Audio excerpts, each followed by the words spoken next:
अपना वहां पे शेयर कर दूंगा आपके साथ। ठीक है।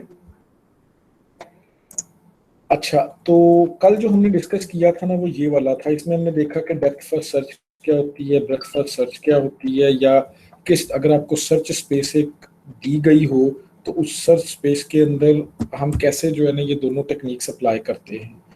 That was a search space that was related to our tree data structure. मतलब वो हमने अपने रिप्रेजेंट किया हुआ था कंप्लीट स्टेट्स को in terms of a tree. लेकिन मैंने आपको एक बात बताई थी कि ये हमारे पास ट्री भी हो सकता है, ये हमारे पास ग्राफ भी हो सकता है, ये लिंक लिस्ट भी हो सकती है, और whatsoever any type of a data structure you can expect in your search space.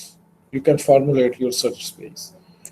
So, जो आज का हमारा टॉपिक है ना वो कुछ इस तरह का है कि आप कल पढ़ के आए हो कि ब्रेथ फर्स्ट सर्च कैसे काम करता है। ब्रेथ फर्स्ट सर्च में मैंने आपको प्रॉब्लम भी बताई थी, अगर आपको याद हो तो हमने ये बात की थी कि ब्रेथ फर्स्ट सर्च के अंदर सबसे बड़ी प्रॉब्लम ये होती है कि ये शैलो होती चली जाती है। शैलो मतलब ये था कि हमें बहुत ज्यादा जो है ना नोड्स को ओपन करना पड़ता है। अगर आपका ट्री या आपका ग्राफ बहुत बड़ा है तो ये जो है ना मतलब काफी ज्यादा नोड्स को ओपन करेगी, और नोड्स जब ओपन होते चले जाएंगे या ब्रांचिंग फैक्टर बढ़ता चला जाएगा तो डेफिनेटली जो आपका ट्री होगा वो एक टाइम के बाद वो इतनी मेमोरी कंज्यूम कर लेगा कि आपके सिस्टम में कोई और मेमोरी नहीं रहेगी।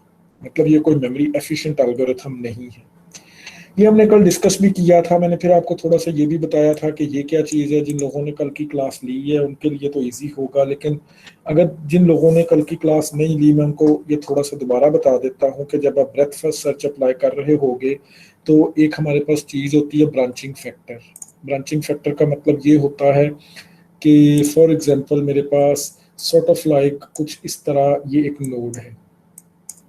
मतलब एक पॉइंट से आप कितने नए पॉइंट्स जनरेट कर रहे हो, मतलब कितनी नई ब्रांचेस निकाल रहे हो। फॉर एग्जांपल यहाँ से मैंने 2 ब्रांचेस निकाल ली, अगर मैं यहाँ पे आता हूँ यहाँ से फर्दर 2 ब्रांचेस निकल गई, फिर मैं आगे मूव करता जाता हूँ तो मेरे पास और ब्रांचेस निकलती चली जाएंगी। मतलब हम टोटल कितनी नंबर ऑफ ब्रांचेस निकाल रहे हैं। This is what we call the branching factor. अच्छा, जो पहला the root of the search tree generates B nodes. मतलब ये देखो रूट ने कितने नोड्स जनरेट किए, बी नोड। मतलब इसका ब्रांचिंग फैक्टर क्या बन गया, 2। मतलब हमारे पास यहाँ पे बी चल रहा था 2। आप जिस भी डेप्थ पे चले जाओगे, for example this one is your depth, this one is your depth, this is your depth, आप जिस भी डेप्थ पे चलते चले जाओगे आपका ब्रांचिंग फैक्टर बढ़ता चला जाएगा। और यही वजह है कि ये वाला जो इन तमाम को ऐड जब आप करोगे तो आपके पास जो टोटल टाइम कॉम्प्लेक्सिटी आएगी इसकी वो big O of B raise to power D होगी, दिस वन, जो कि एक अच्छी टाइम कॉम्प्लेक्सिटी नहीं है। Why? Because it is taking too much space. मतलब ये टाइम कॉम्प्लेक्सिटी में भी ये तो थोड़ा सा है क्योंकि इसने तमाम को विजिट करना है, लेकिन ये सॉरी ये सर ये स्पेस कॉम्प्लेक्सिटी की बात हो रही है कि ये कितनी स्पेस लेगा। सो ये टोटल इतनी स्पेस लेगा कि जितना हमारे पास ब्रांचिंग फैक्टर था।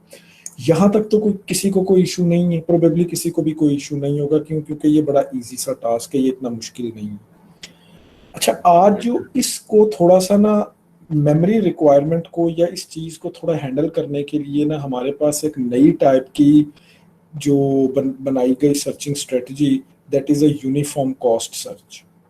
यूनिफॉर्म कॉस्ट सर्च ये होता क्या है? What is the uniform cost search? देखो, फॉर एग्जांपल मेरे पास कोई दिया गया है। अच्छा, ये कुछ स्टूडेंट्स आपको नजर आ रहा होगा ये कर रहे हैं, वो रिक्वेस्ट एक्सेस कर रहे हैं। आई थिंक आपको रिक्वेस्ट मिली हुई है, लेकिन ये क्यों नहीं अवेलेबल आपको? चलो मैं कर देता हूँ, मैं जाके वीडियो की ना सेटिंग में चेंज कर देता हूँ। डोंट वरी, मैं वीडियो की सेटिंग वहां से चेंज करता हूँ, फिर आपको एक्सेस हो जाएगी। Don't you worry. अच्छा, अब जो है ना मैं जो आपको चीज़ को आपको बताना चाह रहा हूँ वो ये है कि हमारे पास एक आ जाती है यूनिफॉर्म कॉस्ट सर्च। हमने प्रॉब्लम देखी कि बीएफएस में क्या थी। उस प्रॉब्लम को हम हैंडल करने के लिए एक नई टाइप की सर्च लेके आए, that is a uniform cost search. मतलब अगर हमारे पास कुछ इस तरह के नोड्स हों जैसे कि यहाँ पे दिए गए थे, कहाँ पे, ये वाले मतलब एक पॉइंट से दूसरे पॉइंट तक के पहुंचने का हमारे पास डिस्टेंस बता दिया गया हो कि ये इतना डिस्टेंस लेगा, और हमने पहुंचना हो कहाँ पे, अपने गोल नोड पे। Goal node for example in this case the goal node is Bucharest, this one. तो मुझे ना के तमाम मैं नोड ओपन करता चला जाऊं। अच्छा, क्या आप ग्राफ के ऊपर भी, ये ग्राफ है ये ट्री है, ये हमारे पास ग्राफ है, तो क्या आप ग्राफ के ऊपर ब्रेथ फर्स्ट सर्च अप्लाई कर सकते हो? कौन बता सकता है? क्या हम ग्राफ के ऊपर भी बीएफएस अप्लाई कर सकते हैं ना? कर सकते हैं सर। कर सकते हैं, लेकिन इसमें पॉसिबिलिटी है कि आपका जो एक नोड है ना वो मल्टीपल टाइम विजिट हो जाए ये, क्योंकि ये या तो फिर हमें वो यस सर। विजिटेड की लिस्ट मेंटेन करनी पड़ेगी, क्योंकि अब इस नोड से यहाँ पे आने के दो रास्ते हैं, एक यहाँ से भी आ रहा है, एक यहाँ से भी आ रहा है, ऐसे है ना। सो हम जब ग्राफ पे इंप्लीमेंट करेंगे तो जब बीएफएस अप्लाई करेंगे तो इसका मतलब ये है कि हम कोई ऑप्टिमल सा वे निकालेंगे, कोई ऑप्टिमल सा वे निकालेंगे रादर देन के we should visit each and every type of a node while we are applying BFS the breadth first technique. हमें कोई ऑप्टिमल वे निकालना होगा। वो ऑप्टिमल वे क्या हो सकता है वो मैं आपको अभी चल के बताता हूँ। फॉर एग्जाम्पल ये एक मैं आपके सामने एक एग्जाम्पल लेके आया, दिस वन। ये आपको मिल जाएगा, ये जो जो भी लिखा हुआ है ना इस पे, ये आपको सारे का सारा मिल जाएगा। आपने अब करना क्या है, मेरी अब जरा स्ट्रेटजी देख लो। आप आपने करना ये है कि आपने अपने चले जाना है, बुक पे चले जाना है, और वहां पे जाके आपने इस प्रॉब्लम को, मतलब जो ये वाली प्रॉब्लम है, सिर्फ आप रीड आउट करोगे ना, ये हाईलाइटेड पे बुक जो दोबारा हाईलाइट की है ना, ये मैं अपडेटेड वर्जन वहां पे अपलोड कर देता हूँ अभी। तो आपने करना ये है कि ये जो यूनिफॉर्म कॉस्ट सर्च है ना, इसको आपने एक दफा ना पढ़ लेना है। यहाँ तक आप यहाँ तक पढ़ लेना, लेकिन यहाँ पे आपको नजर आ रहा है कि यहाँ पे कोई प्रॉब्लम सॉल्व नहीं की गई। मैं आपको ना इसको ना प्रॉब्लम के तहत ना एक समझा देता हूँ कि हाउ इट वर्क्स। क्लियर हुई है बात यहाँ तक? अगर किसी का कोई क्वेश्चन है तो पूछ लो, एनी स्टूडेंट्स।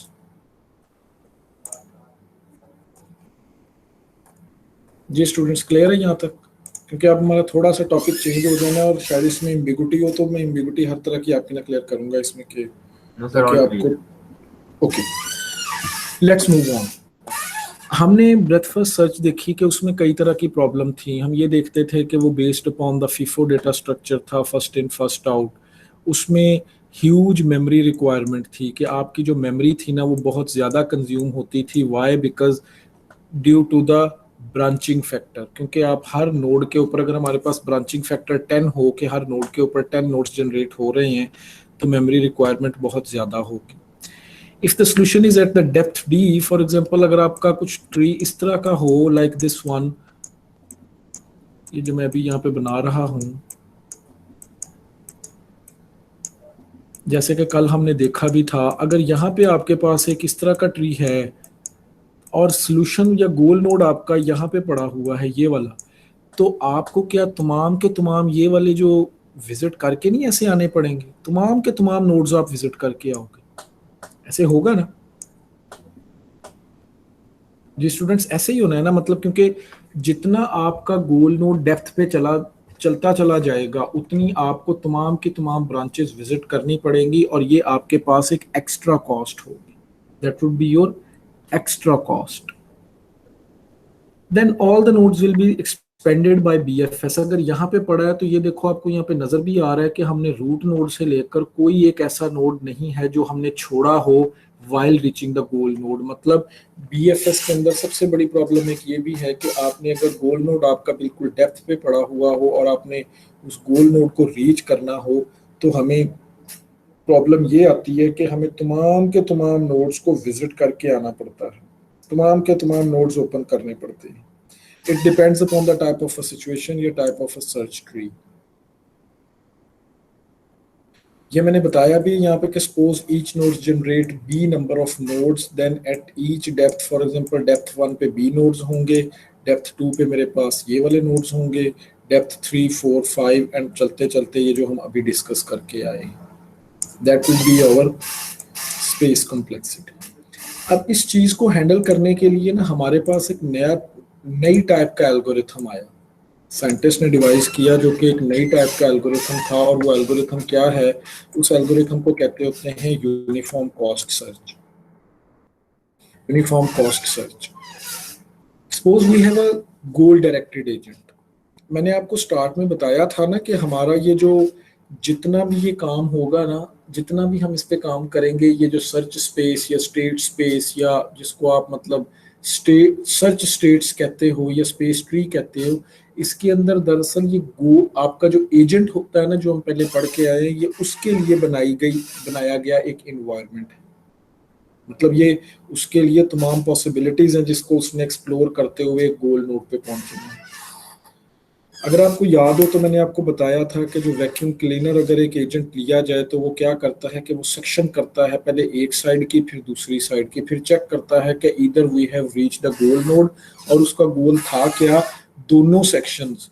मतलब आपकी जो बुक में भी बताया गया है, जो दोनों सेक्शंस होते हैं लाइक दिस वन, उन दोनों सेक्शंस की, इन दोनों सेक्शंस की सेक्शन ए और सेक्शन बी, यहाँ पे डर्ट कंप्लीटली क्लीन हो, टोटली क्लीन हो।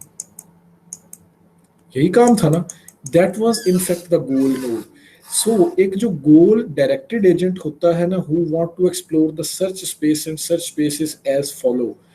अगर एक गोल डायरेक्टेड एजेंट हो जिसकी के सर्च स्पेस कुछ इस तरह की हो, कौन सी सर्च स्पेस हो, ये वाली सर्च स्पेस हो। ये नजर आ रही है ना सर्च स्पेस आपको, मतलब यहाँ से स्टार्ट नोड है आपके पास और आपने गोल तक पहुंचना है। स्टूडेंट्स ये नजर आ रहा है ना जो मैं बता रहा हूँ, कोई इशू तो नहीं है यस आपको सर, आ समझ रहा इसमें है, हमारे पास आ रहा सर इसमें हमारे पास 2-3 गोल हैं क्या, या मैं बताता हूँ, ये भी मैं आपको ना अभी एक्सप्लेन करने जा रहा हूँ, डोंट वरी। ये सारी चीजें अभी हमने डिस्कस करते हैं। आप सिर्फ अभी ये समझो कि हमारे पास ना एक गोल डायरेक्टेड एजेंट है जिसने क्या करना है कि अपने गोल की तरफ मूव करना है। There might be a multiple goals, जैसे कि इस केस में ये जो वैक्यूम क्लीनर था, इसके कितने गोल्स थे? 2 थे sir.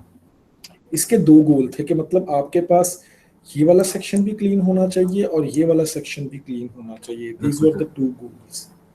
In the same case हमारे पास यहाँ पे भी मल्टीपल गोल्स हैं, मतलब ये गोल डायरेक्टेड एजेंट है जिसने गोल के ऊपर पहुंचना है, गोल पे पहुंचना है, लेकिन कोई किसी ऐसे गोल पे पहुंचना है जहाँ पे कॉस्ट कम से कम आए, जहाँ पे कॉस्ट कम से कम आए। मल्टीपल गोल भी हो सकते हैं जिसमें से एक गोल सिलेक्ट करना हो। बात क्लियर?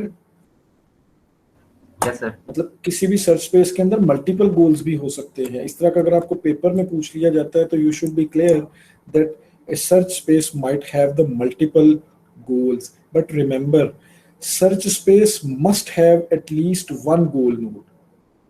सर्च स्पेस के अंदर कम से कम एक गोल नोड होना जरूरी है। अगर उसमें एक भी गोल नोड नहीं होगा तो it might be create a problem and you will just your agent will be exhausted only while searching because there is no goal node। आप तमाम के तमाम सर्च स्पेस जो कि 1000 या 1 मिलियन नोड्स के ऊपर बेस कर रही है, आप वो सारी की सारी भी सर्च कर लोगे, तो अगर उसमें गोल नोड नहीं है और स्टार्ट स्टेट नहीं है तो it means all in when, nothing will be happen. बात क्लियर हुई है? अच्छा, अब ना ये जो एक और चीज जो मैं समझाना चाह रहा हूँ वो ये वाली कि ये जो होती है ना यूनिफॉर्म कॉस्ट सर्च, इसके अंदर ना कॉस्ट दी गई होती है। जैसा कि नाम से भी जाहिर हो रहा है कि there will be a cost, मतलब यहाँ पे कोई ना कोई कॉस्ट होगी। कॉस्ट कौन सी होगी? Cost might be your S से लेकर ए की कॉस्ट होगी, एस से लेकर बी की कॉस्ट होगी, ए से लेकर जी की कॉस्ट होगी, G1 की, मतलब ये तमाम कॉस्ट मैंने वहां पे दे दी गई है। अगर आपको यूनिफॉर्म कॉस्ट सर्च आता है ना पेपर में या आपको किसी क्विज में पूछा जाता है तो उसकी कॉस्ट मैं साथ दूंगा। बात क्लियर हुई है? उसकी कॉस्ट मैं यस साथ सर। आपको प्रोवाइड करूंगा। अच्छा, अब आप ये समझो कि फॉर एग्जांपल मेरे पास ये हिस्ट्रिकली इन दो तरह की सर्चेज होती हैं। अब आपके जहन में एक क्वेश्चन आना चाहिए और मैं एक्सपेक्ट कर रहा हूँ कि स्टूडेंट क्लास में आप में से कोई पूछेगा कि सर अगर हमने कॉस्ट दे दी है तो ये फिर इन्फॉर्म्ड सर्च बनी या अनइन्फॉर्म्ड सर्च बनी? आपके ख्याल में ये क्या है? कौन सर इसका इन्फॉर्म आंसर लग दे रही सकता है। है? मैंने वैसे ये बताया हुआ है आपको। सर इन्फॉर्म लग रही है क्योंकि देखिए ना मेरे पास तो इन्फॉर्म ही होनी है सर। एनीवन अदर, कोई और भी अपना पार्टिसिपेट कर ले। आपके आंसर भी ठीक है लेकिन आप कोई और अगर बताना चाहे तो। जी स्टूडेंट्स, कोई भी आप पार्टिसिपेट किया करो, मतलब मैंने आपको कहा था कि क्वेश्चन आंसर में ना पार्टिसिपेट किया करो। क्या ये इन्फॉर्म्ड सर्च सर होगी? सर ह्यूरिस्टिक्स दे दिए गए हैं उसके अंदर। ओके, ठीक है। अच्छा स्टूडेंट्स, ये कंफ्यूजन है, ये वाली जो सर्च है ना, ये अनइन्फॉर्म्ड सर्च है, this is not informed search. ये जो मैं बात आपको बता रहा हूँ ना, uniform cost search, that is a uninformed search और ब्लाइंड सर्च। व्हाई? ये चीज जो मैं अभी आपको बताऊंगा ना, इस तरह के पेपर में क्वेश्चंस आते होते हैं, मतलब इस तरह के ना लॉजिकल क्वेश्चंस आपको आएंगे। सो इस चीज को ना जरा गौर से समझ लें। देखो, मैंने आपको स्टार्ट में एक चीज बताई थी कि इन्फॉर्म्ड सर्चेज वो होती हैं जिसमें स्टार्ट नोड से लेकर गोल नोड तक के पहुंचने के ह्यूरिस्टिक्स दिए हों, गोल नोड तक के ह्यूरिस्टिक्स। ये बात जरा मेरी गौर से सुनो। आप इन्फॉर्म सर्चेस की जहां पे भी डेफिनेशन देखोगे ना, उसकी ये डेफिनेशन होगी कि अनइन्फॉर्म्ड सर्च के अंदर no information of the cost from node to the goal node. मतलब उसमें जो कॉस्ट दी जाती है ना, वो स्टार्ट या किसी भी एक नोड से गोल तक की कॉस्ट दी जाती है। किसमें? इन्फॉर्म्ड में। नोड से लेकर, मसलन कैसे, ये एक नोड है, एक ये वाला नोड है, एक ये वाला नोड है। अब ये जो यहाँ पे मैं कॉस्ट लिखूंगा ना, ये वाली, इसका मतलब है कि ये यहाँ से लेकर यहाँ तक की कॉस्ट है। ये गोल नोड है फॉर एग्जाम्पल। मतलब किसी भी एक नोड से गोल तक रीच करने की, या गोल पॉइंट जो होगा वो गोल तक पहुंचने की अगर कॉस्ट दी गई हो या हेरिस्टिक्स दिए गए हों, that would be termed as a informed search. That would be termed as a informed search. But if we don't have the heuristics from any node to while we are reaching the goal node, उसको आप कहोगे uninformed search या blind search। अब आपके ज़हन में question आएगा कि सर फिर इसमें भी तो ये दिए गए हैं ना heuristics। देखो, ये heuristics नहीं है, these are not heuristics, this is the cost। Cost किसकी? एस से लेकर ए की कॉस्ट। ये एस से लेकर ए की कॉस्ट है, not from S to G one, not from S to G two, not from S to G three. मतलब ये गोल तक पहुंचने की कॉस्ट नहीं है, बल्कि एक पॉइंट से दूसरे पॉइंट तक पहुंचने की कॉस्ट है। बट सर हम शॉर्टेस्ट पाथ के थ्रू जो है कॉस्ट तक गोल तक पहुंच ही सकते हैं। शॉर्टेस्ट कॉस्ट जो होती है, जैसे आप हम 6+5 करेंगे तो गोल तक पहुंच जाएंगे, एस से सी पहुंचे, सी से G2 ये पे देखें। ये बात बिल्कुल ठीक है आपकी। मतलब ये आपका ना वो जैसे ग्रीडी एल्गोरिथम्स नहीं होते, डाइजक्स्ट्रा एल्गोरिथम है, सर उसी बैलमैन तरह ही जी एल्गोरिथम, सर, बिल्कुल उसी तरह ये ही। सेम उसी तरह का ही है। मतलब ये ग्रीडी एल्गोरिथम, हमें ना पहले से नहीं पता कि हमारा यहाँ से यहाँ तक फासला रह कितना जाएगा। अच्छा देखो, मैं आपसे ना क्वेश्चन करता हूँ, मुझे ना एक क्वेश्चन का आप आंसर करो। आप यहाँ से ना लाहौर जा रहे हो, ठीक है। एक तो तरीकाकार ये है कि मैं आपको ना ये बता देता हूँ कि यहाँ से फॉर एग्जांपल आपको ना मोटरवे तक जाने का फासला जो है ना वो 10 किलोमीटर है। यहाँ से मोटरवे तक जाने का फासला 10 किलोमीटर है। एक ये चीज है। एक मैं आपको ये कहता हूँ कि आपका यहाँ जब आप यहाँ से मोटरवे पे पहुंच जाओगे ना, मैं आपको ये नहीं बताऊंगा कि इतना आपके पास है, मतलब उसका इतना फासला होगा। मैं आपको ये बताऊंगा कि जब आप यहाँ से वहां पे जाओगे ना, तो आपका गोल से फासला इतना रह जाएगा। मतलब गोल से आप इतना जो है ना फासला आपका रह जाएगा। ये वो हेरिस्टिक्स हैं जो मैं गोल ओरिएंटेड कर रहा हूँ। बात क्लियर हुई है मेरी? जी सर समझ रहा हूँ। मतलब एक है कि मैं आपको पॉइंट्स का फासला दे रहा हूँ, जी इसमें जरूरी नहीं है कि हम गोल तक पहुंचेंगे। देखो मेरी एक जरा ना बात यहाँ पे गौर से सुनो। यहाँ से यहाँ तक का तो फासला है। आप जरा ना एक चीज गौर करो कि समझ लो कि हमारे पास ये पॉइंट नहीं है, ये पॉइंट नहीं है, ये वाला, ठीक ये है जो सर। 9 और G1 दिया हुआ है ना, ये नहीं है। तो क्या ये वाले हेरिस्टिक्स हमारे किसी काम के होंगे? 5 नहीं सर। नहीं होंगे। वाई? No sir. बिकॉज ये हमारी कॉस्ट थी एस से लेकर ए तक की। ये हमारी कॉस्ट ये नहीं बता रही थी कि एस से लेकर G1 तक पहुंचने की क्या कॉस्ट होगी, ये नहीं बता रही थी। माइट भी पॉसिबल आगे जाके हम ट्रैप हो जाए, आगे फासला जाता ही ना हो। ये बात क्लियर है ना? सो इन दोनों एल्गोरिथम्स में सिर्फ और सिर्फ ये फर्क आपको नजर आएगा कि इसमें जो आपके पास ये यूनिफॉर्म कॉस्ट सर्च है ना, ये एक ब्लाइंड एल्गोरिथम है। इसमें जो कॉस्ट दी गई होगी वो एक नोड से दूसरे, जब हम जाएंगे ना इस पे इन्फॉर्म सर्चेस पे, तब आपको ये बात ज्यादा क्लियर होगी। वो ए स्टार सर्चेस और इस तरह की ना कई सर्चेस आएंगी, तो मैं तब आपको बताऊंगा कि ये देखो अब वो बात क्लियर आपको ज्यादा हुई।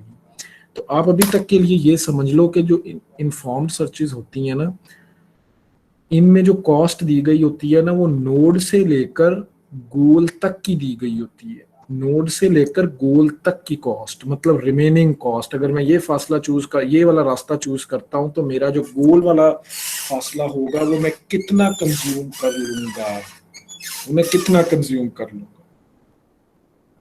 लेकिन यहाँ पे ये जो कॉस्ट दी गई है, these are not the heuristics but this is a cost. ये हमारे पास सिंपल एक कॉस्ट है कि एक पॉइंट से दूसरे पॉइंट पे जाने की मेरे पास कॉस्ट क्या है। स्टूडेंट्स ये बात क्लियर हो गई है? फिर हम आगे चलते हैं। आप कह रहे हैं कि इन्फॉर्म जो होती है वो, जो आप कह रहे हैं इन्फॉर्म होती है उसमें मतलब एक ऑप्टिमल पाथ हमें बताया होता है कि टोटल कॉस्ट कितनी है। हाँ, उसमें एक ऑप्टिमल पाथ भी बताया होता है, और जहाँ पे कॉस्ट दी गई होगी ना, वो डेफिनेटली वो गोल को रीच करेगा ही करेगा। वो डेफिनेट है कि वो गोल को रीच करेगा ही करेगा। उसका कॉस्ट बताई गई होगी कि कितनी कॉस्ट के साथ वो रीच कर रहा है। लेकिन इस केस और उसमें एक नोड से गोल नोड तक का फासला बताया जाता है कि रिमेनिंग कॉस्ट कितनी है। अगर मैं एस से ए से जी को फॉलो करता हूँ, तो मेरी जो कॉस्ट होगी वो मुझे कितनी कम होगी गोल तक पहुंचने के लिए। इसमें ये नहीं बताई जाती, बल्कि इसमें नोड टू नोड कॉस्ट बताई जाती है कि एक नोड से आगे जाके बेशक वो नोड हमें ट्रैप कर दे। क्लियर? सही हो गया, क्लियर हो गया। हाँ, अच्छा, अब जो है ना हम आगे चलते हैं। अब आप ये देखो कि फॉर एग्जांपल मेरे पास यहाँ पे, ये मैं आपसे शेयर कर दूंगा, ये लिखने की जरूरत नहीं है, मैंने लिखा हुआ है सारा। ठीक है सर, आ रही है आवाज। चलिए। तो जी स्टूडेंट्स,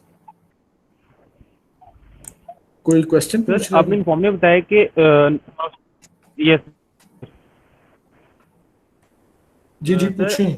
आपने इन्फॉर्म में बताया कि नोट से लेके आपकी गोल नोट तक का जो डिस्टेंस होता है, मतलब वो आपकी इन्फॉर्म होती है। सर फॉर एग्जांपल जी। ये जो ग्राफ दिखाया उसमें हम एस से जीवन का एक मतलब इन्फॉर्म सर्च होगी फिर कैसे इन्फॉर्म्ड एस से होगी ना? जीवन की एक नोट ऐसे बना देते हैं ना, तो एक ना, मतलब एरो ऐसे लगा तो देते एक ही हैं। कॉस्ट, ऐसे तो एक ही कॉस्ट है। मैं ये तो नहीं कह रहा कि अगर आप एस से ए पे जाओगे तो बाकी फासला 5 रह जाएगा।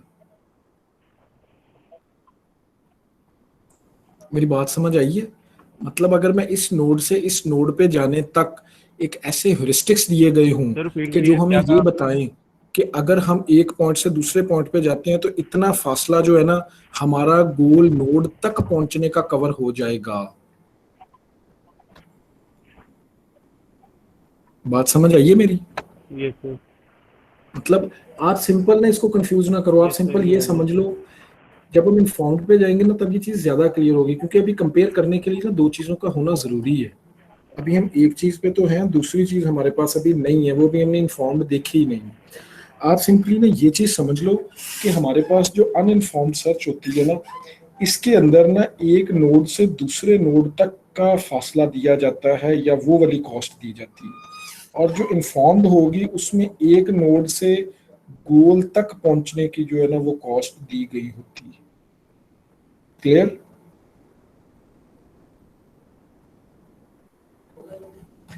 Yes sir. अच्छा, अब जो है ना हम देखते हैं, इसको मैं आपके सामने ना सॉल्व करता हूँ। ये एग्जांपल मैंने सॉल्व की है। ये अगर आप लोग इधर होते तो मैंने बोर्ड पे सॉल्व करनी थी, लेकिन वो प्रॉब्लम ये है कि हमारी वो स्पेशल सिचुएशन में है, तो ये मैं आपके सामने ना इसी तरीके से सॉल्व कर देता हूँ। फिर मैंने आज पेपर पे सॉल्व की और आपसे शेयर कर दूंगा, डोंट वरी। अच्छा, अब हमने करना ये है कि फॉर एग्जांपल ये मेरे पास ना ये ग्राफ है, ये ट्री है। इज दिस अ ग्राफ और ट्री? ग्राफ है sir. Yes, this is a graph. अच्छा, इस ग्राफ पे हम पहुंचना चाहते हैं गोल नोड पे, और मेरे पास ये जो ना मल्टीपल गोल जो है ना इसमें अवेलेबल है। अच्छा, एक चीज ना और समझ लो मेरी, वो ये वाली के इस टॉपिक के रिलेटेड ना आप ना एक चीज ज़हन में रखनी है। जब हम यहाँ पे होंगे ना, यहाँ पे मतलब मैं एस पे हूँ, आपका एजेंट जो है ना वो यहाँ पे एस पे है, उसको ये आगे सारा कुछ नजर नहीं आ रहा होता। आप समझ लो कि ये आगे होता ही नहीं है, हमें सिर्फ यहाँ से फर्दर रास्ते निकलते नजर आ रहे होते हैं। मतलब अगर आप किसी पॉइंट पे खड़े हो, किसी गली में, किसी स्ट्रीट में खड़े हो, तो आपको डायरेक्ट आगे कुछ चीजें ही नजर आ रही होती है ना, कोई 10 किलोमीटर दूर तो कुछ भी नजर नहीं आ रहा होता। ओके, सो इसी तरह ना, आप जिस पॉइंट पे उस वक्त हो, आपको उसके सराउंडिंग में चीजें नजर आ रही होती हैं, तमाम चीजें आपको नजर नहीं आ रही होती।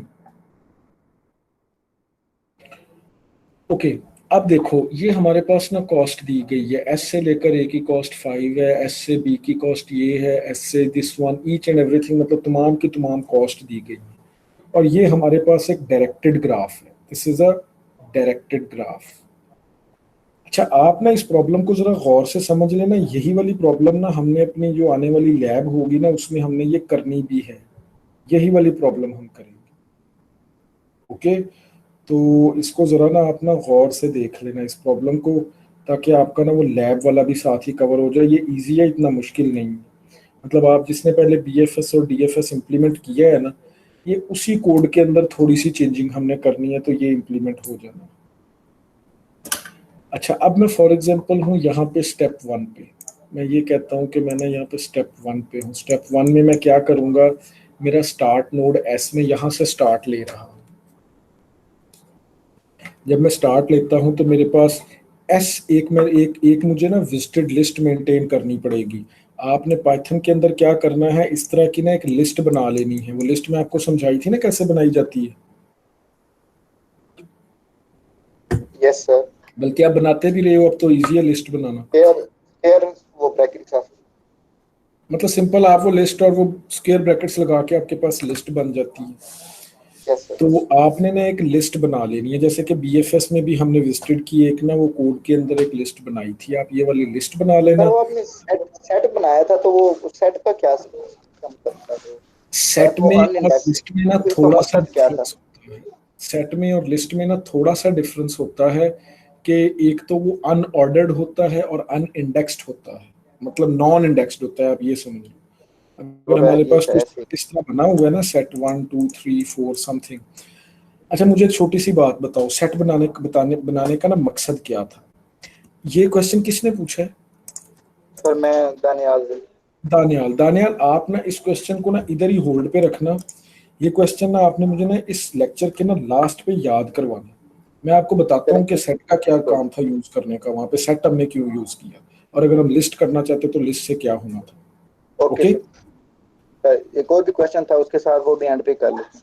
अच्छा हाँ, वो भी कर लेना, लेकिन ये वाला क्वेश्चन ना आपने मुझे ना याद करवाना है। ये अभी मैं बताऊंगा ना, तो अभी वो फिर आपको ना वो समड अप हो कोई जाएंगी बात चीजें।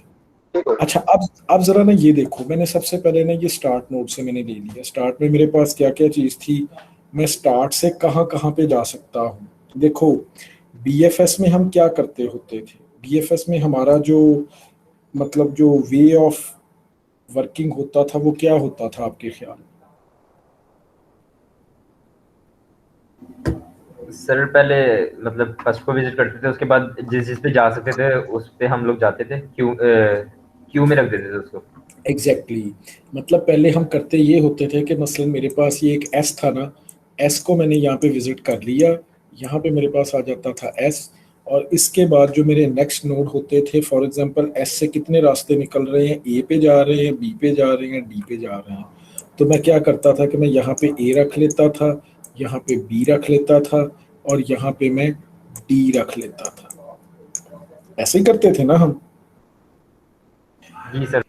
करना हमने अब भी ऐसे ही है, करना हमने अब भी ऐसे ही है, लेकिन एक प्रायोरिटी क्यू मेंटेन करनी है। ये बात जरा ना मेरी गौर से समझना, अगर आपको ये समझ आ गई तो समझ लो ये सारी यूनिफॉर्म कॉस्ट सर्च आपको समझ आ जाएगी।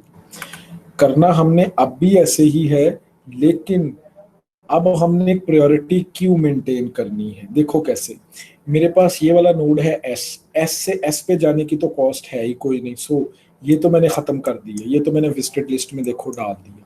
ये देखो, मतलब क्योंकि मैं ये वाला नोड विजिट कर आया, अब ये आगे कितने नोड्स को पॉइंट कर रहा है, दीज आर ए बी और डी, और मैंने ए बी और डी ये लिख दिए। ए की कॉस्ट कितनी थी, एस से ए पे जाने की कॉस्ट मेरे पास थी 5 और एस से बी पे जाने की मेरी कॉस्ट कितनी आ रही थी, एस से बी पे 9 जाने की कॉस्ट मेरे पास थी 9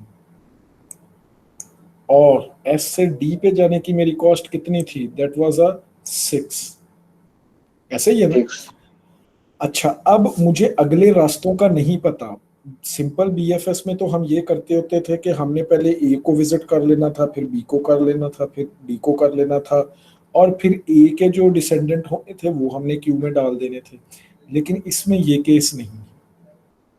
इसमें अब हम करेंगे क्या, इसमें हम अब ये करेंगे कि जिसकी मिनिमम कॉस्ट होगी ना, हम इसको ऑर्डर्ड करेंगे। मैं इसको ऑर्डर्ड क्यू बनाऊंगा, मतलब प्रायोरिटी क्यू बनाऊंगा। कैसे बनाऊंगा, मैं इसको इस तरीके से बनाऊंगा। मतलब ये मेरे पास एस यहाँ पे कैंसिल आउट हो गया, ये तो विजिट कर चुका हूँ ना, क्योंकि अब मिनिमम कॉस्ट मेरे पास 5 की है। सो 5 जो है ये फ्रंट एंड पे आ जाएगा, सॉरी ये जो है मेरे पास ये फ्रंट एंड पे आ जाएगा। जो मेरे पास डी है ये मेरे पास यहाँ पे आ जाएगा, जो मेरे पास बी आएगा ये यहाँ पे आ जाएगा दिस वन। तो क्या कॉस्ट देखो ऑर्डर में चली गई, 5, 6 और 9 चली गई है ना। जी सर, यस सर, यस सही है। मतलब हमने प्रायोरिटी क्यू मेंटेन कर ली। अब प्रायोरिटी क्यू के अकॉर्डिंगली मुझे जो सबसे पहले नोड विजिट करना है वो कौन सा है, दैट इज ए। मतलब अब अकॉर्डिंग, अच्छा ये तो अब इस केस में क्योंकि ये एक हमारा ट्री ही ऐसा बन रहा है या हमारे पास नोड की अरेंजमेंट ही ऐसे थी कि आपके पास जो पहला नोड आ गया है वो आ ही मिनिमम कॉस्ट वाला गया है। पॉसिबिलिटी ये भी थी कि ये ए यहाँ पे होता और बी यहाँ पे होता, तो फिर हमने ए को ही पहले विजिट करना था। So what we will do, we will select the minimum cost, that is A in this case. हम यहाँ पे मिनिमम कॉस्ट को सिलेक्ट करेंगे जो कि A है इस केस में। इन नोड्स को मैं अभी छोड़ दूंगा। देखो मैंने स्टेप 2 में क्या किया, मैंने S को विजिटेड लिस्ट में डाला था, इसी तरह मैंने S और A को विजिटेड लिस्ट में डाल दिया। क्यों, क्योंकि अब मैंने अपना पाथ ये वाला बना लिया है। सो एस से ए पे हम चले गए, अब क्योंकि मैं ए विजिट कर चुका हूं तो मैंने इसको कर दिया क्रॉस। अब मैं क्या करूंगा, एस के कौन कौन से चिल्ड्रन हैं, ए के कौन कौन से चिल्ड्रन हैं। ए से हम जा सकते हैं गोल 1 पे, ए से हम जा सकते हैं बी पे। सो ए से मैं चला गया गोल 1 पे और ए से मैं चला गया बी पे। ये 2 ही नोड्स बनते हैं ना ए से हमारे पास जो निकल रहे हैं, जो हम इसको नॉर्मली आपके केस में आउट डिग्री भी कहते थे, अगर किसी को याद हो ग्राफ थ्योरी में अगर आपने पढ़ा हो तो, इन डिग्री या आउट डिग्री। मतलब यहाँ पे ए से कितने नोड आउट हो रहे हैं और किस किस नोड को पॉइंट कर रहे हैं। Yes sir. तो ए से हमारे पास G1 और B को हम पॉइंट आउट कर रहे हैं।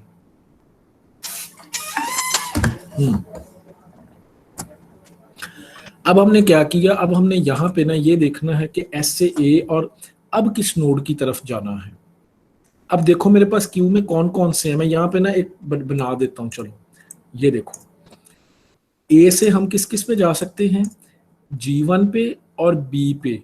कॉस्ट किसकी ज्यादा है किसकी कम है, देखो हम ऑलरेडी ये कॉस्ट बेयर करके आ चुके हैं 5 वाली। Okay 5 + 9 that is 14। मतलब एक मेरे पास नोड आ जाएगा G1 ये यहाँ पे और एक मेरे पास नोड आ जाएगा B यहाँ पे। देखो B ऑलरेडी यहाँ पे है, भी आपने रख लेना फिर भी क्यू में, डोंट वरी। तो यहाँ पे अगर हमारे पास 5 और 9 ये हमारे पास बन जाएगा G1 14 बन जाएगा 14 और A से हमारे पास B पे जाते हैं तो ये कितना बन जाएगा 8 ये हमारे पास बन जाएगा 8 एग्जैक्टली। तो अब मुझे एक छोटी सी बात बताओ कि क्या ये प्रायोरिटी क्यू है कि नहीं है सर। नहीं है, कैसे है नहीं, बिकॉज तो हमने उसमें तो प्रायोरिटी formula क्यू मेंटेन करनी थी अपने प्रायोरिटी फंक्शन जो मिनिमम कॉस्ट, मतलब इसको असेंडिंग ऑर्डर में करना है हमने। नहीं ऐसा नहीं, इसको तो असेंडिंग ऑर्डर में करना है। यस सर बिल्कुल ठीक है। ओके सो हम क्या करेंगे कि हमने दोबारा जब ये क्यू मेंटेन करनी है तो क्योंकि मैं ये ना माउस से लिख रहा होता हूँ तो वो थोड़ा सा ना बड़ा डिफिकल्ट होता है, आपको पता ही है, ये आप बस समझ लेना कि ये ऐसे ही है, क्योंकि वो अब बार बार ना Yes, sir. लिखना बड़ा मुश्किल है। तो यहाँ पे मेरे पास आ गया डी, फिर मेरे पास आ गया ये 9 वाला, दैट वाज अ बी, और उसके बाद मेरे पास आ गया कौन सा, बी आ गया किसमें, 8 में, और फिर मेरे पास आ गया G1, ये क्या बन गया 14 कॉस्ट। मतलब अब मेरे पास क्यू बन रही है ये वाली, जो इस वक्त क्यू मेरे पास मेंटेन हो रही है, और मैंने यहाँ पे एस और ए, स्टेप 2 में ए हमने विजिट कर लिया, ए के नोड्स को हमने प्रायोरिटी क्यू के अंदर रख दिया। यहाँ तक अगर किसी को कोई बात क्लियर ना हुई हो तो पूछिए, कोई भी स्टूडेंट। जी स्टूडेंट, सबको क्लियर है? इस तरह का ना एक क्वेश्चन पूरा पेपर में आता होता है, अगर आपको मैं फ्रेंकली बताऊं तो ये ना इस चीज को जरा ना गौर से देख लेना आप। ये यही वजह है कि मैं ये वाला जो ट्री है ना, या जो ग्राफ बना हुआ है, ये मैं थोड़ा सा ना कॉम्प्लेक्स बना के लाया हूँ, ताकि आपको थोड़ा सा ना अंदाजा हो इन चीजों का। ये बात क्लियर है?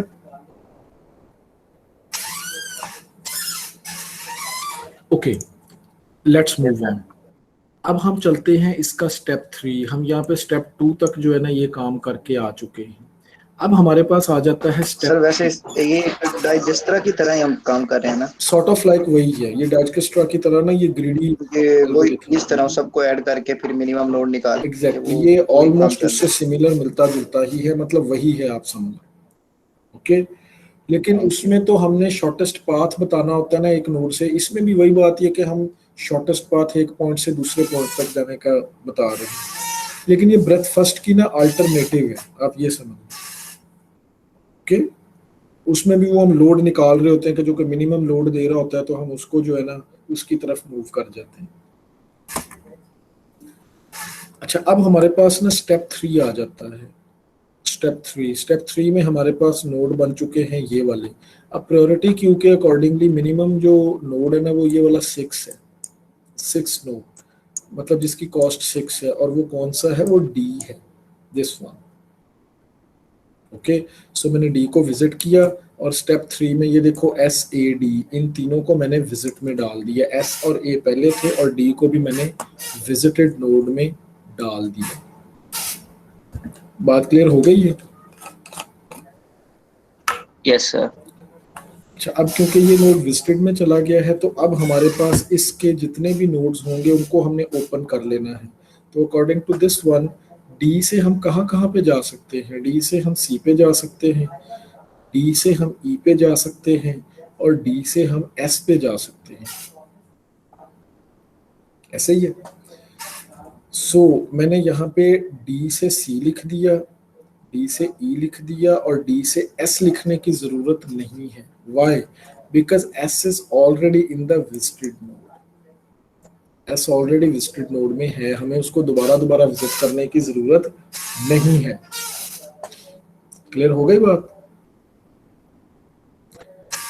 अच्छा, अब हम क्या करें? Yes sir. Now we can reach the node C E and S. अब हमारे पास नोड कौन कौन से हैं? अब हम सी ई और एस जो है ना वहां तक पहुंच सकते हैं, but we will not take S as it is already in the visited list, क्योंकि ये ऑलरेडी विजिटेड लिस्ट में है, सो मुझे इसको दोबारा एक्सप्लोर करने की जरूरत नहीं है। सो अब इस केस में जो हमारे पास स्टेट्स बच गई हैं, अब यहाँ पे सी और ई भी मुझे ऐड करवाना पड़ेगा, यहाँ पे सी को भी और ई को भी। सी की कॉस्ट कितनी है? 8, और ई की कॉस्ट कितनी है? 8। पहले जो कॉस्ट थी G1 की वो थी 14।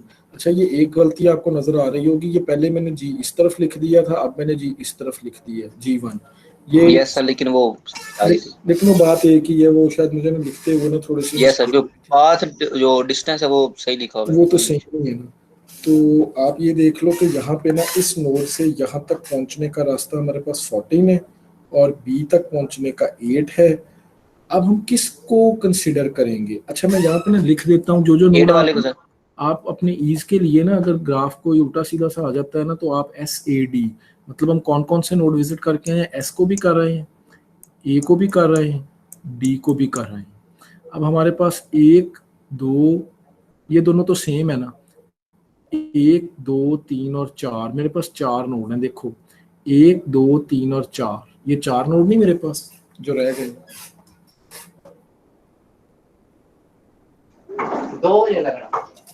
यस सर ऐसे ही है। सो अब हम किस नोड की तरफ जाएंगे? हमारे पास ये 4 ऑप्शंस हैं, बी सी और ई। 2 ये बी पड़े हैं, एक सी पड़ा है और एक ई पड़ा है और एक G1 भी पड़ा है, G1 भी पड़ा है। अब G1 तो वैसे ही इस लिस्ट से निकल गया। वाई? बिकॉज बी की कॉस्ट ये है, इस बी की कॉस्ट ये है। जी इसके अलावा हमारे पास एक कॉस्ट ये है, एक कॉस्ट ये है। अब मैं एक बात मेरी ना यहाँ पे गौर से सुनो, इसकी कॉस्ट, इसकी कॉस्ट, इसकी कॉस्ट ये सेम नहीं है? ऑल दीज ऐसे ही है कॉस्ट आर सेम। ऐसे ही है। Yes sir. सो हम किसको कंसिडर करें ये आपकी अपनी मर्जी है। आप किसी भी एक नोड को ना कंसिडर कर सकते हो, आपकी अपनी मर्जी है। चाहे इसको कर लो, चाहे इसको कर लो, चाहे इसको कर लो, लेकिन मैं उसको ऑर्डर में लेके चलूंगा। मैं पहले विजिट कर लेता हूँ फॉर एग्जांपल, चलो कोई भी आप अपनी वैसे ना मर्जी का नोड आप ले सकते हो, लेकिन हम चलो यहाँ पे ना B1 को ले लेते हैं, इस बी को ले लेते हैं अकॉर्डिंग टू द हायरार्की जो कि चलती आ रही है। देखा जाए तो BFS में ना आप इस इधर से इधर मूव करते हो, तो मूव करते हुए चलो मैं इस नोड को ले लेता हूँ बी को। बी की कॉस्ट मेरे पास यहाँ पे कितनी थी? That was 8। ये मैं लिखना भूल गया हूँ यहाँ पे ना, दैट वाज 8। 5 और 3 8। ये मेरे पास यहाँ पे ना 8 कॉस्ट थी। तो मैं बी से आगे जा किस तरफ सकता हूँ? इस बी से, ये वाला बी है, मैं इससे किस तरफ जा सकता हूँ? एक मेरे पास ए की तरफ जा सकता हूँ और एक सी की तरफ जा सकता हूँ। सी की तरफ। अच्छा, अब मेरे पास सी तो मैं लिख सकता हूँ यहाँ पे, लेकिन ए नहीं लिख सकता। वाई? बिकॉज मैं उसी से तो आ रहा था, ए से बी की तरफ तो मैं आया हूं, तो फिर मैं वापस क्यों जाऊं? और वो ऑलरेडी मेरी विजिटेड लिस्ट में भी है। ये बात क्लियर हो गई है ना? So yes sir. सर एक किस्म से सर ये ग्राफ से ट्री कन्वर्ट हो रहा है। एग्जैक्टली ये बिल्कुल ये ग्राफ से ना एक ट्री में कन्वर्ट हो रहा है कि हमने जो लूप या जो वाले नोड्स ऑलरेडी कंसीडर कर लिए हैं, why we should reverse backward, हमें बैकवर्ड जाने की जरूरत नहीं है। ठीक हो गया। सो मेरे पास यहाँ पे फिर एक नोड बच गया, और वो वाला नोड कौन सा था? दैट वाज अ नोड सी। सो मैंने क्या किया, मैंने यहाँ पे ये वाला नोड लिख लिया, नोड सी, ये वाला। और इसकी कॉस्ट भी मेरे पास कितनी थी? दैट वाज सी नोड की कॉस्ट मेरे पास यहाँ पे 1 थी। तो जब मैंने यहाँ पे 1 किया तो 8 + 1 दैट इज 9, दैट इज 9। सो मैंने इस नोड को ओपन कर लिया, ये वाला नोड मैंने यहाँ पे ना लिख लिया, और बी को मैंने विजिटेड में डाल दिया। ये देखो SAD और बी, 4th स्टेप के अंदर मैंने बी को विजिट किया, स्टेप 4, और मैं बी को विजिट कर रहा हूँ। ओके और ये वाला नोड भी, अब मेरे पास कौन कौन से नोड विजिट हो गए हैं? ये वाला नोड भी विजिटेड है, ये वाला नोड भी। देखो ये आपको लिस्ट बता रही होगी, SADB, SAD और B, ये वाला B, ये हम नोड विजिट कर रहे हैं। अब हमारे पास अकॉर्डिंग टू दिस सिचुएशन कौन कौन सा नोड रह गया है? What type of nodes are remaining? हमारे पास जो अब नोड्स पड़े हैं वो ये सी वाला नोड, G1, B और G2, ये वाला C, F, E और G3, ये वाले नोड्स हमारे पास पड़े हैं। बल्कि एक सेकंड, ये मैंने ना ट्री इकट्ठा बना दिया था, वो शायद ना काफी बड़ा बन जाना था। ये तो अभी हमारे पास नहीं है, ये वाली चीज हमारे पास अभी ट्री की शेप ये वाली है। अभी ये जो मैं जिसके ऊपर अब सर्कल कर रहा हूँ ना, ये वाला हमारे पास ट्री की शेप इस वक्त ये वाली है। ये तो उसके नेक्स्ट स्टेप है, मैं आगे चलकर आपको बताता हूँ। सो हमारे पास नोड कौन कौन से पड़े हैं? एक ये C है, एक ये G1 है, एक ये B है, एक ये C है और एक ये E है। ये नहीं है अभी। सो अब हम क्या करेंगे?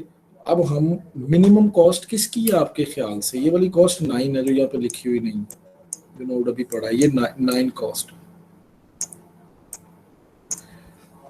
तो अब आप मुझे ये बताओ कि यहाँ पे मिनिमम कॉस्ट वाला नोड कौन सा है? इनमें से 1 2 3 4 एंड 5 ये 5 नोड हैं आपके पास। इनमें से मिनिमम कॉस्ट वाला कौन सा है?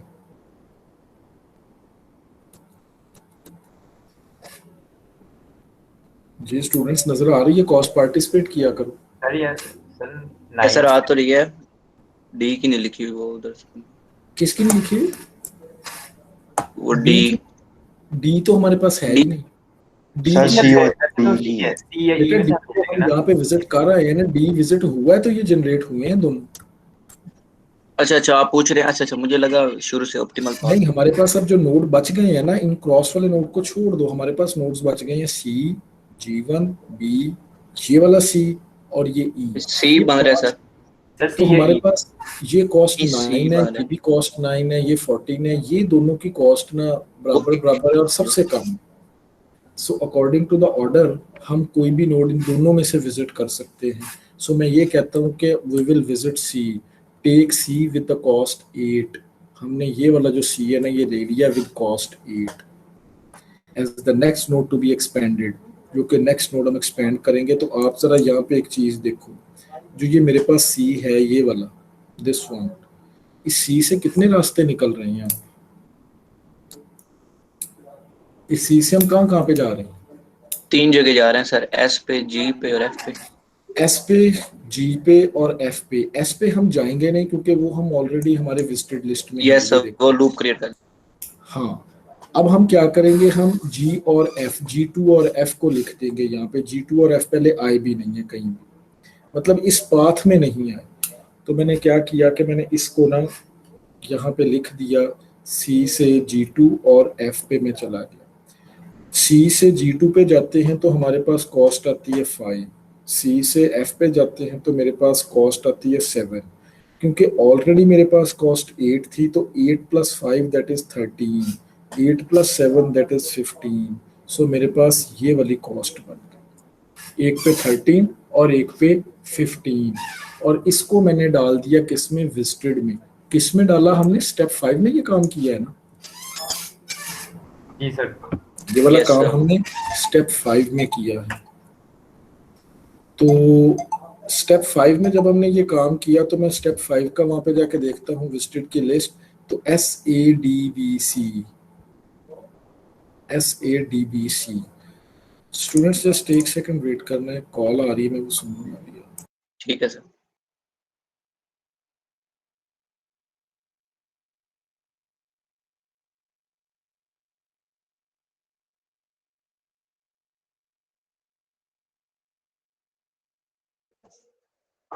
बिलाल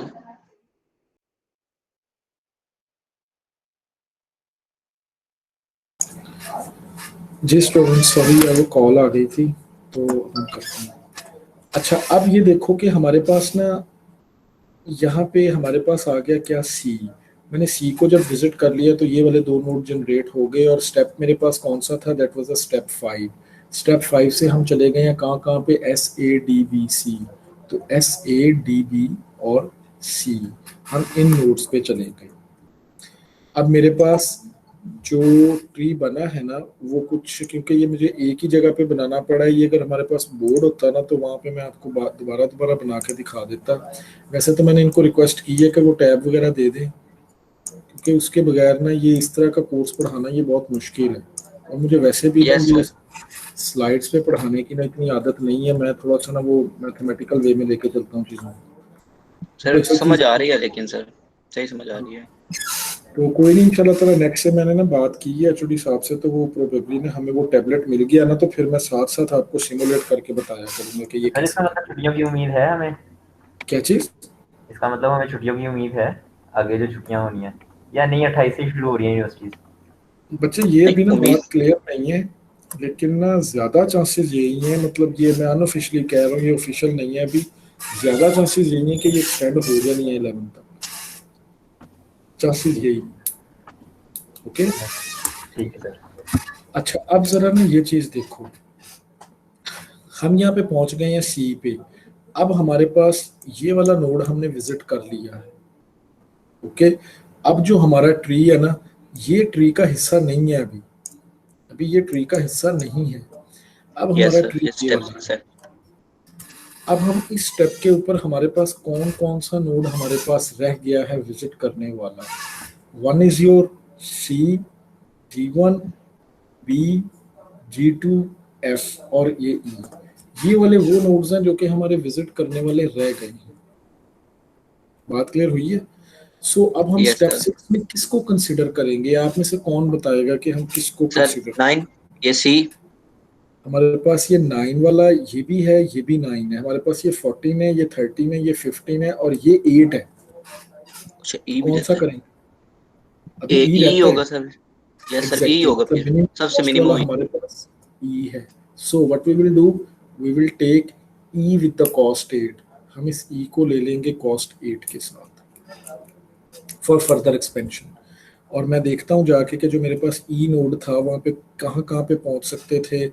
E से सिर्फ एक ही नोड पे जाने का रास्ता है और वो नोड कौन सा G3। है? That is your G3। हम G3 पे जा सकते हैं। क्लियर हो गई बात? Yes sir. Yes sir. अच्छा, अब हम यहाँ पे चले गए तो यहाँ पे जाके हमने ये देखा कि G3 की कॉस्ट कितनी हो गई। G3 की मेरे पास कॉस्ट थी 7, E तक आने की कॉस्ट कितनी थी? दैट वाज 8, 7 प्लस 8 15 दैट होगा। इज 15।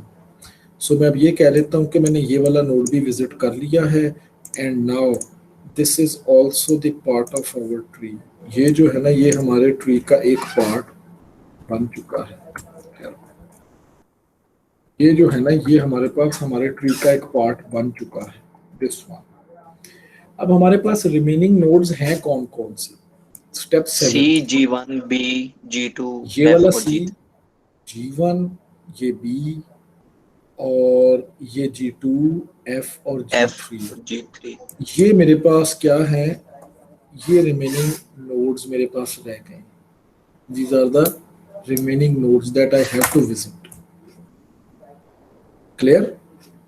सो यस मैंने सर। यहाँ पे ना एक्टिव, इनको नॉर्मली ना एक्टिव नोड्स कहा जाता है। मैंने तमाम एक्टिव नोड्स की ना यहाँ पे लिस्ट भी बना ली है इसमें। सही हो गया। इनमें से अभी ये वही नोड्स हैं जो मैं अभी आपको बता के आया हूँ। इनमें से अब मैं किस नोड को विजिट करूंगा जिसकी मिनिमम कॉस्ट होगी? मिनिमम कॉस्ट इनमें से किसकी है? 9, तो सी और बी की है। अब उनका सी ऑर्डर और देख बी लेंगे की फिर। है। एग्जैक्टली, सी और बी की है। बाकी देखो सारी 10 से ज्यादा है। Yes sir. All these costs are greater than 10।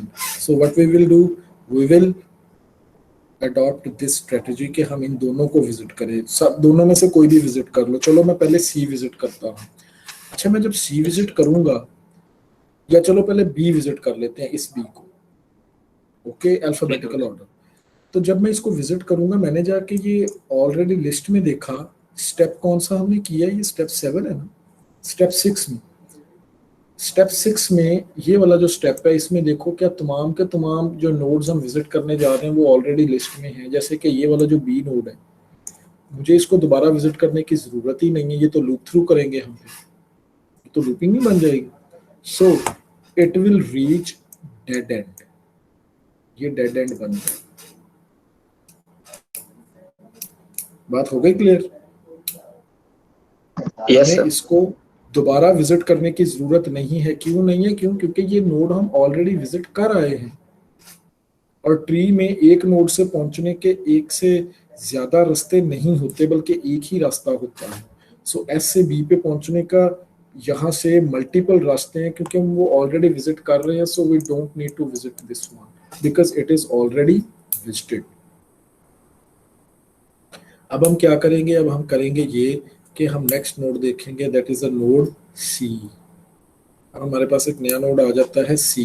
अब कॉस्ट वाइज कौन कौन से नोड रह गए? अब हमारे पास नोड रह गए हैं, ये तो हमने निकाल दिया बी। अब हमारे पास G1, C, G2, F, G3 ये रह गए। इन सब में Yes, कॉस्ट sir. कम किसकी है? That is minimum cost is C. C है। सो मैं सी नोड को विजिट किया, उसकी कॉस्ट कितनी है? That is 9। उसकी कॉस्ट है 9। सो मैंने क्या किया?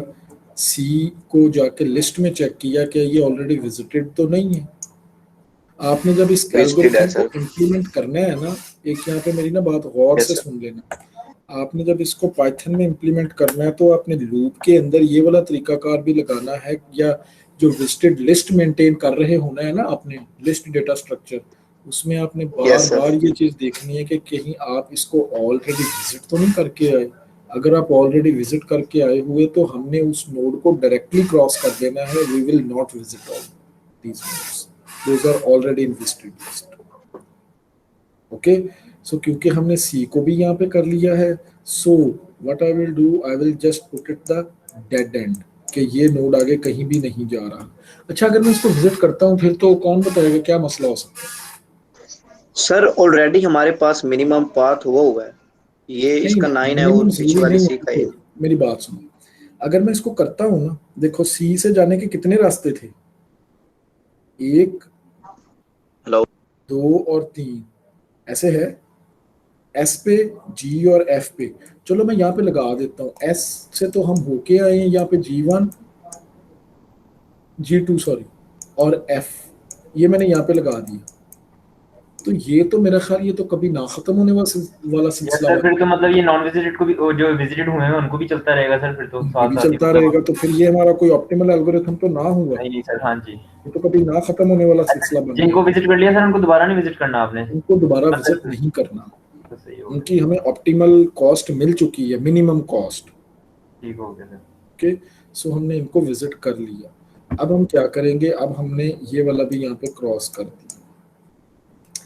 अब बात आ जाती है G1 G2 F और G3। D2 आएगा फिर। अब हम यहाँ पे नेक्स्ट स्टेप में देखते हैं, ये वाला हमारे पास रह गई, ये जो आपको नजर आ रही है ना, ये वाली लिस्ट मेरे पास रह गई, remaining paths. So G2 is with minimum cost. इनमें से सबसे कम कॉस्ट किसकी है? G2 की, दैट इज G2 13, G1 की 14 और F की 15 और G3 की भी 15। सो हमने क्या किया, हमने यहाँ से इस नोड को विजिट कर लिया। और क्या ये हमारा गोल नोड था?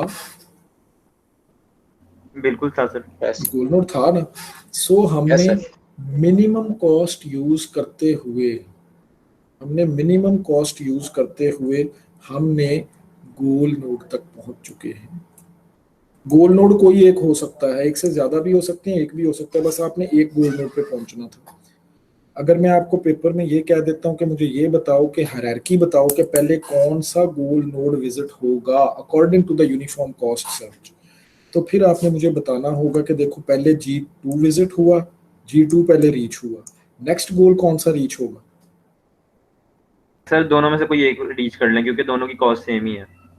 नो, सॉरी एक नहीं, सेकंड, एक G1 हम करेंगे G1 G1 करेंगे और उसके बाद फिर हम कर देंगे G3 कर लेंगे। मतलब हमारा ये कुछ इस तरीके से हमारी ये स्ट्रेटेजी बनी हुई है। Yes sir. बात क्लियर हुई है? Yes sir. सो ये हमारा तरीकाकार होगा जब हम इसको विजिट करेंगे। अब पेपर में आपसे मैं इस तरह का क्वेश्चन भी पूछ सकता हूँ कि मैं अगर 5 गोल दे दूं और आपको ये कहूँ कि तमाम स्टेप्स भी लिखो, विजिटेड लिस्ट भी मेंटेन करो, क्यू भी मेंटेन करो और ट्री का स्ट्रक्चर भी मुझे बताते चले जाओ, और आपने ये बताना है कि इन 4 या 5 गोल्स में से क्या ऑर्डर बनता है इनको रीच करने का, तो मेरा ख्याल आप अब बता सकते हो। That is quite easy for you. Yes sir. कर सकते हो ना? Yes sir. अब आप में से ना एक स्टूडेंट ने स्टार्ट में क्वेश्चन किया था कि सर अगर वो सेट, यस सर, मैं दानियाल। हाँ दानियाल ने किया था कि सेट का और इसका इशू क्या है अगर वो हम ना बनाए तो। देखो दानियाल, Yes, sir. मेरी बात सुनो, ये जो हमने लिस्ट मेंटेन की है इसको हमने सिर्फ sir. स्क्रीन पे प्रिंट करवाना है ना, इसको हमने सिर्फ स्क्रीन के ऊपर प्रिंट करवाना है। Yes sir. Am I right? हमने इसमें से ये तो नहीं देखना कि पहले कौन सा विजिट हुआ, दूसरा कौन सा हुआ, तीसरा कौन सा हुआ। ये मैं आपको ये कहूँ कि मुझे ये बताओ आपने 5वें नंबर पे कौन सा नोड विजिट किया था, ये तो नहीं हमने देखना। Yes sir. अच्छा, अब आप ना एक चीज ज़हन में रखो, जब आपने ये बात देखनी हो कि आपने list कोई use सर्टेन इंडेक्स एक्सेस करना हो, मतलब किसी भी एलिमेंट को इंडेक्स पॉइंट ऑफ व्यू से एक्सेस करना हो कि मुझे ये बताओ कि 10th इंडेक्स पे कौन सा एलिमेंट पड़ा है, तब आप लिस्ट यूज करते हो। ठीक होगा सर। क्लियर? और जब आपने इंडेक्स को मेंटेन ना करना हो, you just need the list, you just need the number of elements, चाहे वो जैसे जिस ऑर्डर में वो रखे गए हैं उसी ऑर्डर में शो हो जाए, दैट्स इट। क्या सर फिर सेट की मेमोरी कम होती है, ये क्या सीन है इस सेट का? सेट और जो लिस्ट है ना एक नॉन फास्ट होते इंडेक्स डेटा स्ट्रक्चर है, मतलब आप इसको इंडेक्स के थ्रू एक्सेस नहीं कर सकते, और वो तो यही यस सर, यही वजह है कि ये इंडेक्स के लिए कोई सेपरेट आपको ना रैम के अंदर मेमोरी एलोकेट नहीं करनी पड़ती। वही ठीक हो गया, ठीक, बात क्लियर हो गई? क्लियर हो गया बिल्कुल। सर एक और क्वेश्चन था, वो जो आपने क्वेश्चन दिया था बीएफएस वाला, तो वो क्यू की जो इम्प्लीमेंटेशन थी ना, तो वो काफी ज्यादा तरीके थे क्यू इम्प्लीमेंट करने के। ठीक है, उनमें आप से ना एक वो भी था क्यू लिस्ट हाँ ये बात इम्प्लीमेंट सही हुई है। थी। क्यू क्यू को ना आप कई एक तरीकों से इम्प्लीमेंट कर सकते हो। आप चाहे उसको लिंक लिस्ट के थ्रू सर कर लो, आप चाहे उसको एक एरे बना के कर लो, आप चाहे उसको जैसे मर्जी कर लो। मैं आपको ये नहीं कहूंगा कि आपने कैसे की है, चाहे लेकिन सर, जी। अच्छा लेकिन सर ये है कि क्यू का एक बाकायदा एक रूल है कि मतलब पहले जो आएगा सिर्फ वही पहले जाएगा, लेकिन लिस्ट में अगर वो ये इंडेक्स वाइज भी वो हो सकते हैं सर। क्यू का एक होता है ना प्रॉपर अपने वो उस वे से चलता है, लेकिन लिस्ट में तो हम किसी को भी डिलीट वो कर सकते आपने डेटा स्ट्रक्चर पढ़ा हुआ है ना? हैं। Yes sir, yes. Data data structure में ना एक चीज याद रखनी है, हमारे पास सिर्फ दो जेनेरिक डेटा स्ट्रक्चर्स, सिर्फ दो, और वो कौन कौन से हैं? One is your array and other one is your list, linked list. Yes ठीक है, आप इन यस सर। दोनों को यूज करते हुए वो बना सकते हो। अब जब आपने एरे को यूज करते हुए क्यू बनानी हो, लिंक लिस्ट बनानी होगी, तो डेफिनेट है कि आपने एरे को फिर इंडेक्स से एक्सेस नहीं करना, will not be able to ठीक हो एक्सेस गया, सही हो गया। इंडेक्स। जब आपने लिस्ट को यूज करना है ना क्यू बनाने के लिए, तो फिर आपने वो नॉन इंडेक्सेबल लिस्ट बना देनी है। क्यों? क्योंकि क्यू का पैराडाइम है फर्स्ट इन फर्स्ट आउट। सही हो, यस सर, यही बात है। ठीक, तो जब आपने कोई भी डेटा स्ट्रक्चर इंप्लीमेंट करो रिगार्डलेस दिस एनीवन, बट आप उसको फिर नॉन इंडेक्सेबल बनाओगे। ठीक हो गया सर। सर बस कर देता, जुम्मा पढ़ने जाना है। कौन कह रहा है जुम्मे पढ़ने जाना है? अभी तो जुम्मे का टाइम ही नहीं हुआ। सर उसने 1:30 बजे होता है सर, नहाना भी अभी तो। सर डिफरेंट एरियाज में डिफरेंट टाइम पे हो रहा है। अच्छा अच्छा, चलो साद अली हम बस कर देते हैं, उसामा सईद को भी जल्दी हो गई है मेरे ख्याल जान। अच्छा चलो हम इसका, अब आपको मेरे ख्याल समझ तो आ गई है ना इसकी।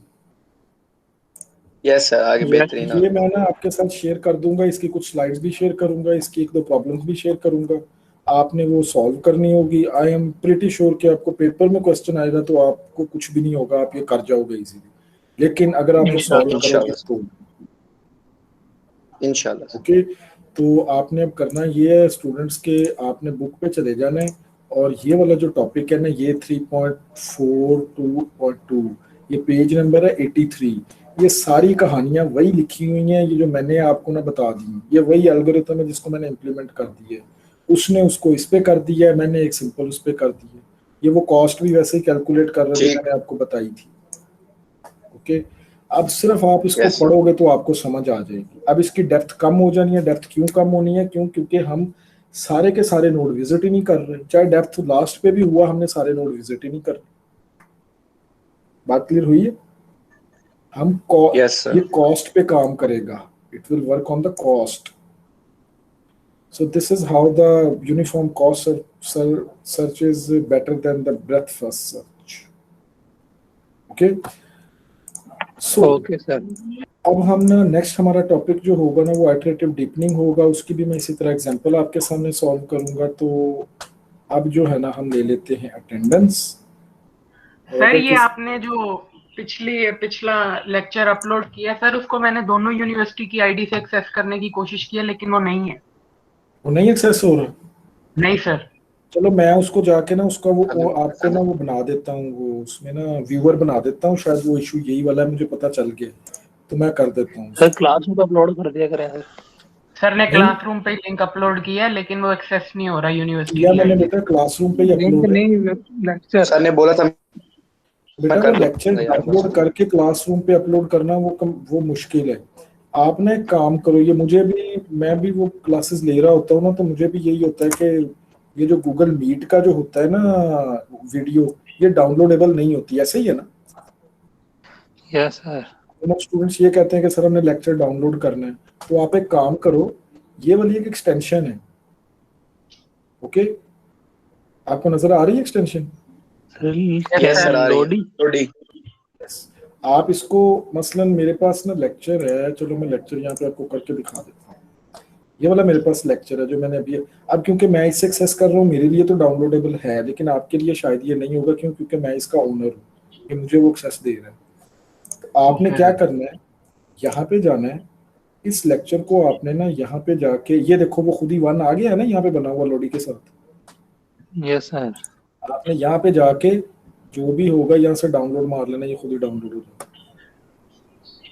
ओके, ये इस वेबसाइट से नहीं, ये किसी भी वेबसाइट से जहाँ पे कोई वीडियो थोड़ी बहुत भी होगी ना, वो डाउनलोड कभी भी करनी हो ना तो कर सकते हो आप इजी। क्लियर है? Thank you sir. ओके। तो मैंने ये आपको एक नया ट्रिक भी बता दिया है साथ साथ। सर मेरा ख्याल है वो आईडीज के थ्रू ना रिक्वेस्ट गई है आपके पास, तो वो जब बेटा आप वो रिक्वेस्ट खोलेंगे ना आई हुई दोबारा, है उसामा, मेरी बात सुनो, रिक्वेस्ट आई हुई है, ये देखो ये रिक्वेस्ट आई हुई है F18123 सर मेरी अभी भी आई होगी, मैंने भी की थी सर। सर मैंने भी की। जल्दी चेक करें सर, सबकी मेरी आई आई हुई है, है। मुझे पता है, बात सुन लो। आपकी रिक्वेस्ट आई हुई है, लेकिन मैं इसको ना व्यूअर बनाऊंगा, जहाँ पे ना अब अकेले अकेले को तो व्यूअर बनाने से रहा, मैं उस वीडियो में जाके ये मेरे आपको ख्याल में viewer- ओपन शेयरिंग सेटिंग के अंदर हो जाना चाहिए। हाँ, वो शेयरिंग सेटिंग में जाके ना मैं उसको सब सारी वीडियोस पे सेट कर दूंगा, तो फिर इजी ठीक हो गया सर, ठीक हो ओके? गया। ओके 10%। सर। इस तरह तो मेरे ख्याल यहाँ पे ये देखो इतनी रिक्वेस्ट आई हुई है, मैं यही करने लग पड़ा, फिर तो सारा दिन इसी पे ही लगा। रिक्वेस्ट। हाँ, तो ये मैं कर देता हूँ दोस्तों की। अच्छा जी, आज हमारा लेक्चर, इसकी अटेंडेंस ले लें। Haider Ijaz, present sir. हमाद मुनीर, हमाद मुनीर है, Yousuf Zahid, present sir. Rehman, present sir. Amina Javed, present. Ehsan Saleem, yes sir. Tayyab,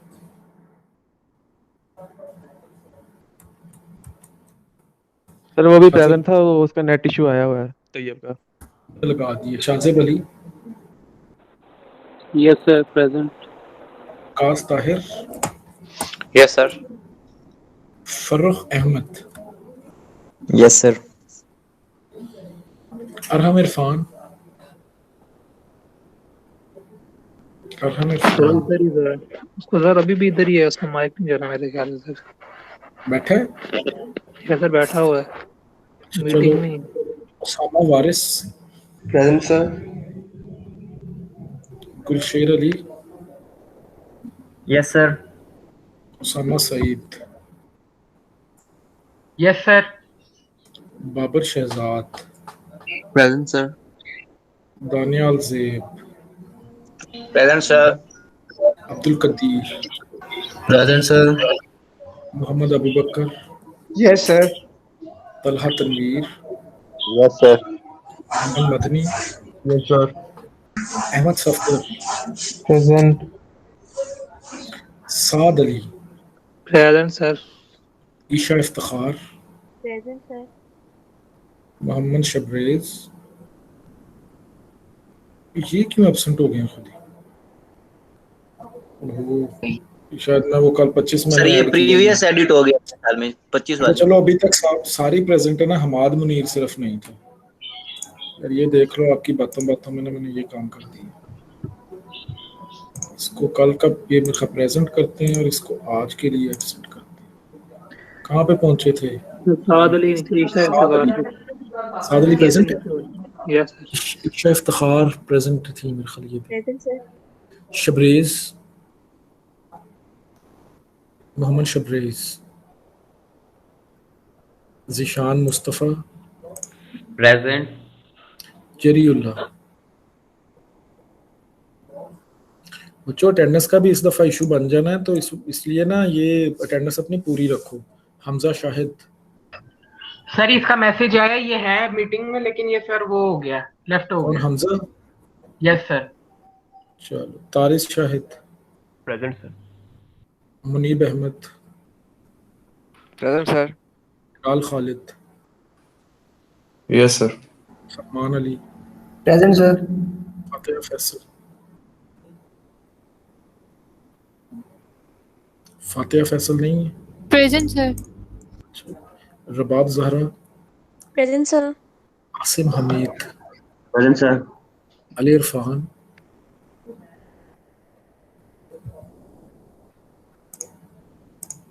Mohammad Nawaz, Yes, sir. Ahmad Nadeem, Present, sir. Ali Hasan, Present, sir. Amna Noor, Amna थी यहाँ पे अवेलेबल। सर वो मैसेज उसका आया उसका IC में। माइक ऑफ है। अच्छा माइक का इशू, चलो मैंने लगा दी है अटेंडेंस। अली अफजल, सर अली अफसर का नेट का इशू है, वो मीटिंग में था। नहीं मीटिंग में है अली अफजल? सर सर उसने अभी नहीं है, अभी लेफ्ट नहीं किया। है। मैसेज किया था इसने। फिर उसको को एटलीस्ट अगर क्लास ली है तो फिर मीटिंग में अवेलेबल तो हो ना। माइक का इशू, माइक का इशू इंटरनेट नहीं है issue sir, net internet issue है। अच्छा इंटरनेट इशू, ठीक है मैंने लगा दी है फिर अटेंडेंस। ओके चलो स्टूडेंट्स बेस्ट ऑफ लक। ये मैं अपलोड कर देता हूँ और ये आपको इसकी ना एक्सेस भी ग्रांट कर देता हूँ। तो अगर कोई फिर भी आपका इशू हुआ ना तो आप मुझसे पूछ लेना। इंशाल्लाह ताला आगे फिर हमारी थोड़ी सी ना स्पीड तेज, मैं आहिस्ता आहिस्ता कर रहा हूँ तो साथ साथ ना इसको कवर अप करते चले जाओ। ओके ठीक ठीक हो गया। Okay student, that's enough for today.